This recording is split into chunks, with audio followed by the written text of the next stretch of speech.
Welcome to Lead with Clarity. This is a space for leaders who want to grow without losing themselves in the process. Each episode is a short reflection on leadership, influence, and the inner work that shapes how we show up for others. It's not hype, not noise, just clear thinking for the journey of leading well. Today's episode is entitled The Leadership Legacy No One Talks About: How You Make People Feel. Here we go. Think about the best leader you've ever worked for. Not the most strategic one, not the one with the most impressive title or the cleanest org chart, but the best one. Now ask yourself, what do you actually remember about them? Chances are you don't remember a specific presentation they gave. You might not even remember a specific decision they made. What you remember is how you felt when you were around them, how they made you believe your work mattered, how they looked you in the eye and made you feel like the most important person in the room. That's not an accident. It's a choice. And it's the choice we're talking about today. Maya Angelou said it plainly when she said, "I've learned that people will forget what you said, people will forget what you did, but people will never forget how you made them feel." This is one of those lines that gets passed around so often it starts to lose its weight. People quote it at graduation ceremonies and stick it on office walls, and somewhere along the way it gets filed under nice sentiment instead of operating principle. But we're going to take it seriously today. I was coaching a senior executive, let's call him David, who was genuinely baffled by his team's disengagement. The metrics were solid. The strategy was sound. Communication was frequent.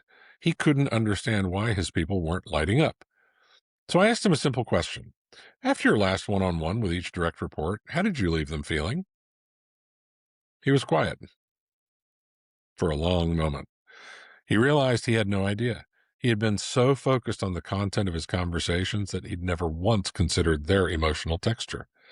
The information transfer was working. The human connection was not. And that's the gap that Angelou's pointing at. It exists in organizations at every level. Here's where leaders get this wrong. They hear how you made them feel, and they translate it into some soft, personality-driven quality. Either you're warm or you're not. Either you have high emotional intelligence or you don't.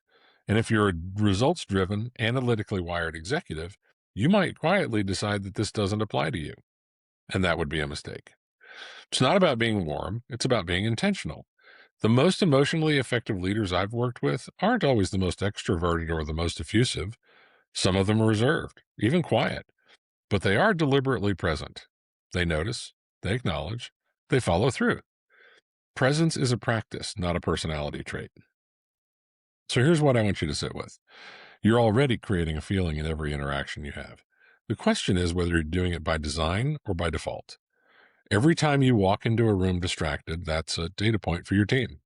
Every time you check your phone mid-conversation, that's a message you're sending your team. Every time you rush through a difficult conversation to get to the resolution, you've left someone feeling unheard, even if you solved the problem. On the other side of that coin, every time you slow down, make eye contact, and say, "Tell me more," you're doing something that your people will remember long after the meeting is over. The feeling you create isn't a byproduct of your leadership. It is your leadership. So there's a simple audit I give to the executives I coach. After your next 3 significant conversations, pause and ask yourself, how did I leave that person feeling?